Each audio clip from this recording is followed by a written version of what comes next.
all dressed up because everyone keeps asking. Perfect. Yep. All good. What's going on next year, Nation? We have two very special guests today. We have Joe and Jax. You'll definitely recognize you might recognize them, but if you're a Jets fan, you'll definitely recognize them. Joe and Jax, welcome into the show. Thanks so much for coming on here today. What's going on, man? We're glad to be on. We're definitely glad to be on. Share our story a little bit. Awesome. So first things first, how's the fame been treating you? It's like, to me, it was also silly when it was all first happened. I'm like, because like initially, so my girlfriend was like, you don't read to the baby enough. Like, you need to read him bedtime stories, this and that. So I just went into his nursery and I'm like, oh, my aunt got him this Jets book. Like, I never even opened it before. So I was like, you know what? I was like, forget it. I'll start reading him this. Thinking it was going to be all like, I didn't know what year it was from, anything like that, you know? Right. So I opened this book and I'm like, what is going on here? I'm like, we got Josh McCown, we got Lorenzo Malden. I'm like, this is the people that we were promoting back then? I was like, this is out of control. And I guess like she heard me read this thing and just started recording it. And then like I heard her start laughing in the background. So I just kept doing it. And I didn't know she was going to post what she was going to do with it.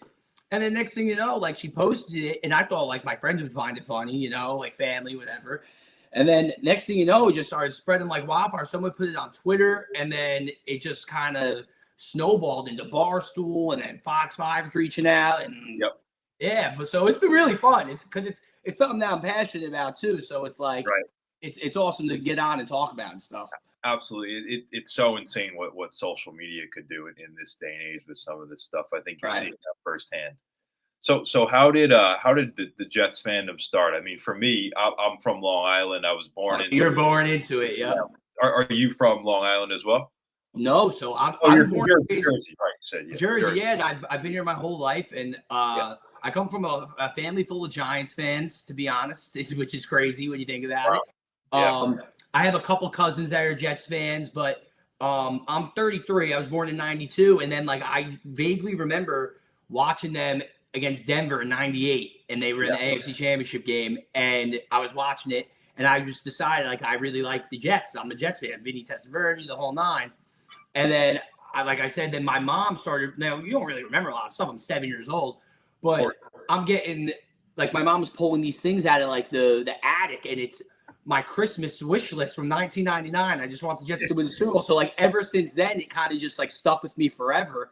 And I've been the lone Jet fan ever since. How did that like happen? Where did you just say, did you like that? Like, what made you choose the fate of the Jets and not seeing a Super Bowl versus, you know? I guess ignorance is bliss, man. Like I just had no idea, and they were they were in a big game. I white and green, and my Pop Warner teams were green.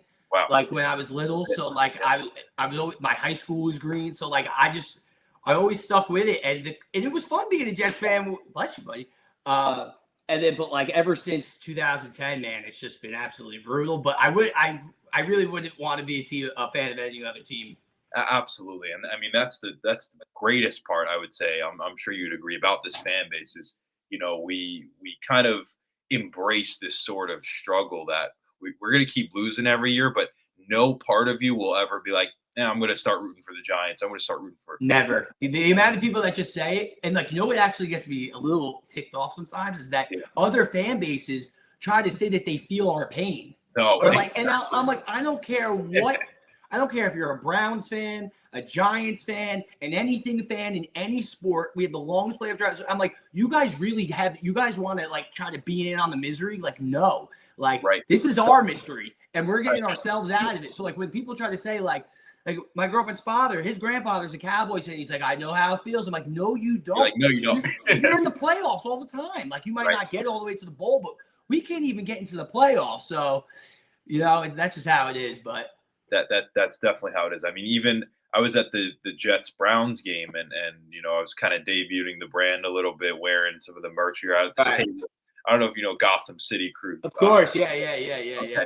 Shout out to them. They're great people, and we had a table at Gotham City Crew, and it was during the Browns game, so some of the Browns fans were there too, and they were coming up to me saying the same thing. Oh, we understand your pain, whatever. And I'm thinking to myself, No, you don't. You don't, man. You don't. It's tough. But like the thing, like you said, is we embrace this pain because when it turns around, like it's gonna feel like something that we've never felt before. And like the true diehards, like that's what it's all about. So like we're in this together. So like as miserable as it is, we stick around because like when it does turn around, like imagine you jump ship, you can't just come back on. No, you can't. And that first Jets home playoff game, whenever Forget that about happened, it. Forget about it. Me and my friends, so I have group chats all over the place, just all Jets fans. We get together every Sunday and watch the games. And all we just keep saying, like, home playoff game. Like, imagine. Like, you don't even understand. Like, I'm sweating thinking about it just because I know how electric it is. I think the closest thing, and to I guess thinking about the crowd, the thinking about the Aaron Rodgers, his first game. Were you there? I wasn't there, but I heard. Oh man, dude. Well, honestly, God bless you for not being there because I'll tell you what though, the pregame there was the highlight of my Jet fandom almost. Like it was like the pregame to that was unlike anything. The building was electric. Like it was crazy. It was the loudest it's been since I went rookie year when we were still in the Meadowlands. I believe we were playing the Patriots at home and we were 3-0 and we beat them, and it was one of the loudest stadiums I've ever been in. And it was wow. And then then it was also as silent as a pin drop after what happened. It was being at a funeral. Yeah. Well, what was, I guess, in real time, if you, I know it's probably hard to kind of replay that moment, but like what, I mean, I was just, I didn't want to believe it was real. I kept refreshing the reports, ESPN, all this stuff. I mean, what was going through your head when that happened? And then when Gibson had that touchdown, that game winning punt return, yeah. So once it happened, I saw him go to the ground. I was like ankle, like rolled his ankle. Like that's like that's all I'm thinking. Like I'm not thinking it. Like of course on TV, you guys probably knew right away, Achilles. Right. But then I just kept watching the sideline, like from up top, and I'm just like looking over, and then I seen him get on the cart, and I went, "This is real life. I cannot. I like literally. This is." And it was like being at a funeral. Nobody spoke. And then obviously, you know how it spreads on social media. Everyone's on their phones trying to get updates, and they're like, "It's Achilles." And then, like, you're sitting there, and even Gibson's return, like, we went crazy, but then, like, it was short-lived. Yeah, it was because you knew, like, you know. And then, like, before we even got into the turnstile to go back to the seats, everyone's filling it up. Yep, torn Achilles, and it was like it's all over. I didn't go to work the next day. Nothing. I couldn't even face it. Now, do you go to every Jets home game, or what do you have season tickets? How many? So back in 2009, 2010, my grandfather actually owns a mechanical contracting firm, or owned one, and he did the work at MetLife. So they gave him season. So I was basically at every Jet home game when we were amazing, and we were those 2 years we went back to back. After that, I still went to games, but it wasn't every one. And then, like, as it's gotten worse, it's like me and all my friends, we go to like the early games early in the year when it's not that we still have hope. And then, like, I've been to other games, multiple games. I go all the time when I try, but it's hard to get my friends to go and I can't blame them. It's like, what are we even doing here? Like, and then it's the pain in the ass leaving the stadium. It's the worst stadium, getting in, getting out, everything. It's brutal. It's the whole encompassing experience of what being a Jets fan is, from showing up to the game in person to watching it on your TV. Like if the stadium was nice, it wouldn't even do it justice. Right. But it's like it's all part of it, like you said. Like it's all encompassing. Yeah.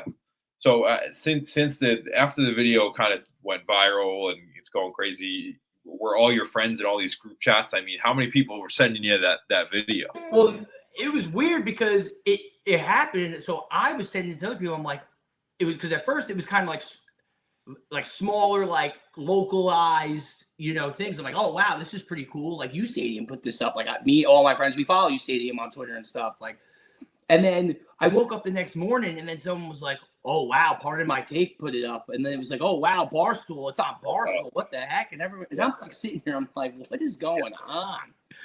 Crazy. But it was fun. And then all of a sudden Fox 5 emailed me and they were like, oh, we'd love to have an interview. And then it just took off from there. It was kind of just spread. the rest history. And then I see you've had some follow-up videos though too. I've seen like the content keeps coming. Are you the creator behind this, or who's crafting all of it? So it's a team effort. It's Yeah. me, the baby, and my girlfriend Nicole. She's actually a social media influencer herself, content creator, and she's like you are behind the camera. She's behind the camera. She's like, we gotta get another video out. Like, but it's really fun because it's so relatable for Jets fans. Like, you know how it is. Like, you know what I mean? Right. So Jackson the Jets on TikTok, Instagram. Choose to follow. It's funny. It's fun. It'll get a good laugh out of it, I'm sure. Definitely. I mean, you guys are. I saw there was the video the other day. Was it yesterday or 2 days ago where someone put an Eagles jersey on? Oh my God! Yes, his uncle put it on him. I walked out of the room for like 15 minutes, and I come back in, and they're just springing this upon me. I'm like, this is never happening again. Yeah. So tell me about some of the. I think I heard in another podcast you mentioned you're a Mets fan too, and so am I. So yeah, Met Jets usually go together for the most part. How does it? I guess how do you deal with that? Those two teams. I mean, go hand in hand. We had the Mets collapse that season happened last year, leading into the Jets season. It doesn't get any better for us. It's kind of like when it rains, it pours. I mean, I will say, like, I am way more of a diehard Jets fan than I am a baseball fan. So that's like the Mets. I go to games with my friends all the time. We're rooting. It's such a long season too. Like, the playoffs are obviously always fun, but like the Jets actually like ruined my life. Like you know what I'm saying? Like my moods. Like the Mets. It's such a long played out season that it's like, but like the Jets really just they really kill me sometimes. That's how it is. I mean, it's like, but like you said though, and how I feel, and I was thinking about this. Until they are mathematically eliminated, you always think I am locked into. I don't care. Fault though, because other people are trying to tell us, like, listen, man, let go of the rope, and I'm like, I gotta have something to root for. Right. You know what I mean? Like, right. Wow. So did you play any sports growing up? I mean, how did you play football? So I played football when I was younger, like in Pop Warner. But then I was more of a basketball player. I was growing up, but like I said, but football is just my favorite sport to watch. Like my teams, and it's great going to the games. And I've been going. It's funny because, like I said, that my family's a bunch of Giants fans. They actually had Giant season tickets. So they also, when I had those Jets tickets, they had Giants, and they used to always bring me to the games when I was little. So how I did end up a Giants fan is beyond me. But hey, here we are. That's crazy. I mean, so when in 2009, 2011, I think that was when they won the Super Bowl. What was the household like when everyone's rooting for their Super Bowl winning team and you're just like, I can't join in. Can't do it. And that's the funny part, is because everyone tries to say, like, oh, the Giants are so bad. Like, I literally witnessed multiple Giant Super Bowls and watched everybody celebrate. Like, I would do anything to feel half of that. Like, we can't even get to the playoffs. Like, it's right. So it's brutal. It's been hard, and I think that this off season, and especially like seeing what happened with Dante Moore recently, it's just another gut punch. Like it doesn't end. It is. I'm hoping it's a blessing in disguise, weirdly, because I feel like we would have felt obligated to take him.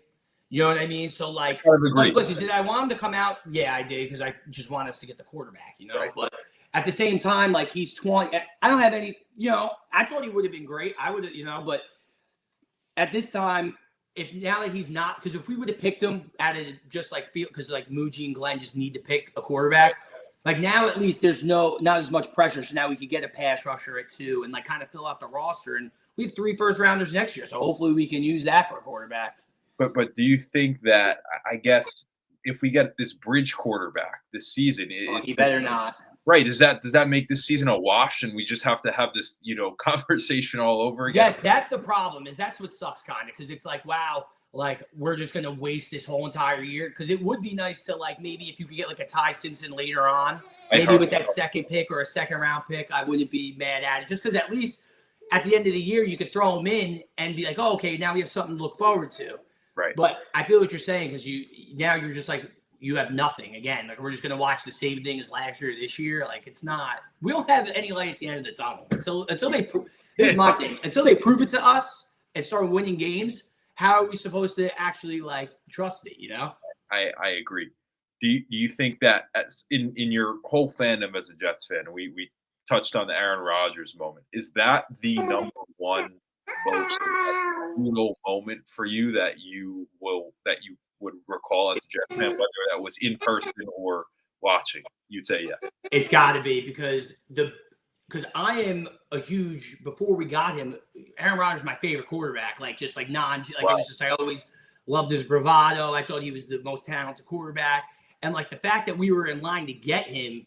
Like when we got him, I was watching every Pat McAfee waiting for him to tell me if he's retired or what the hell he's doing or who he wants to play for. And watching him say like he chose the Jets, like it felt like someone wanted to be us and fix us. You know what I'm saying? And for it to be built up with Hard Knocks and like the roster we had a top 5 defense, and for them to not even get through a series. It was hard. It just so crushing. I know. It's up there, and honestly, if it's not the Rodgers thing, it's definitely 2015 winning in Buffalo. I drove there. Me and my buddies went to Buffalo for the winning in. All the way. Oh my! Wow, that's crazy. Yeah, we stayed the weekend, and it was a blast. We had a hotel full of Jets fans. Everyone was there, and the tailgate was amazing. And we were at the previous game against New England as well. So we were there when. I was at that game. I was at. How electric was that? Decker in the back of the end zone, finding out that the Ravens beat the Steelers. Like, yep. So it felt like destiny. And then like you obviously know how it went Buffalo, and it was just so that's my number 2 or 1A, if you will. Crazy.